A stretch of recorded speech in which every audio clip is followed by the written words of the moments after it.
از 1 نوامبر سال 2022 بار اول در تاجیکستان کودکان دو ماهه با وایه یکم واکسن به ضد انفکسیون پنوموکوکی فرا گرفته می شوند. به این مقصد به کشور 273200 وایه واکسن سینفلوریکس وارد کرده شده است.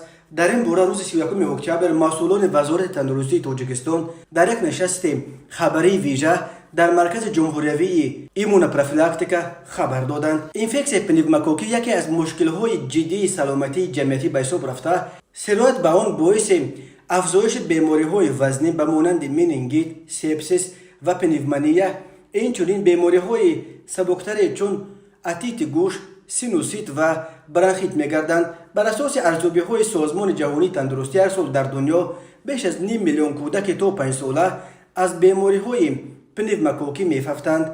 اکثر کودکان تا 2 ساله از کشورهای در حال رشد. سردار ریاست امنیت سانیتاری اپیدمیولوژی حالت‌های فوق‌العاده و کمک فوری طبی وزارت تندرستی نوروز جعفرов ذکر نمود که این وزارت با مقصد کاهش دادن بیماری‌های وزنی مینینگیت، سپسیس و پنومونیا میان کودکان خردسال، اینچنین موجودیت واکسن‌های مؤثر و بی‌خطر تصمیم گرفت که واکسن پنوموکوکی کنجوگاسیون شده را به تقویم ملی ایمونیزاسیون وارد نماید.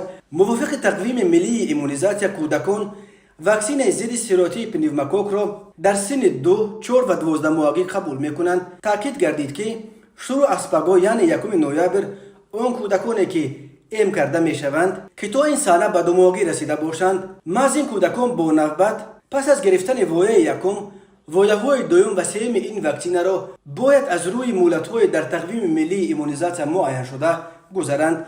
یعنی برای پوره تامین نمودن مسئولیت قوی به ضد سرایت پنوموکوکی هر کودک باید 3 وایه واکسن مذکور را قبول کند.